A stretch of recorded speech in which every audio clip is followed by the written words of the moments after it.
Magandang umaga, Philippine Air Force. Narito na po ang magigilangin na panahon ngayong araw ng Sunday, 10 May 2026. Kasi po sa ating synoptic situation, yung minomonitor nating nasa labas ng ating Philippine Area of Responsibility na bagyo ay pumasok nga kahapon ng 1800 sa ating Philippine Area of Responsibility at ito'y pinangalanan locally named na Kaloy. Sa ngayon, kaninang alas 4 ay huling namatan ito sa layo ng 910 kilometers east-northeastern ng Mindanao. Ito ay may lakas na hangin malapit sa gitna na umaabot sa 65 kilometers per hour at meron namang pagbugso ng 80 kilometers per hour. Ito ay kumikilos pa west-northwestward sa bilis na 15 kilometers per hour. Sa ngayon, wala pa rin direktang epekto sa ating bansa. Easterlies pa rin ang makakaapekto sa ating bansa.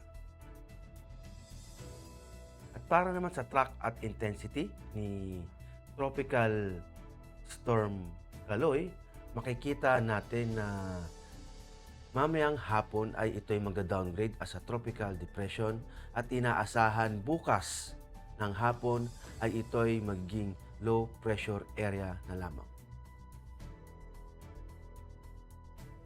At para naman sa maging general area forecast, sa Metro Manila, sa Luzon at sa Visayas ay makakaranas ng bahagyang maulap hanggang sa maulap na papawirin na may pulo-pulong pag-ulan, pagkidlat at pagkulog. Samantala, inaasahan na ang epekto ng ni Tropical Storm Kaloy ay aasahan mamayang gabi, hapon o mamayang gabi dito sa parte ng silangang bahagi ng Visayas. Sa Metro Manila, sa Mindanao ay makakaranas ng bahagyang maulap hanggang sa maulap na papawirin na may pulo-pulong pag-ulan, pagkidlat at pagkulog. Dulot pa rin ito ng easterlies. At para naman sa impact to flight operations, sa Metro Manila at sa labing bahagi ng bansa, dulot nga ng easterlies.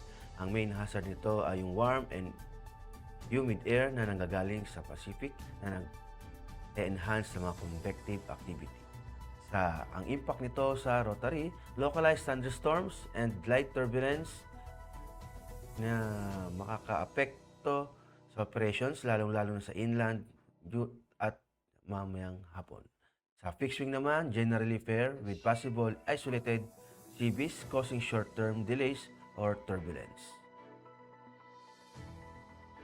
At para naman sa astronomical information, ang araw ay sumikat kaninang 05:30 at lulubog din naman mamayang 18:15. Para naman sa moon illumination, meron tayong 44%.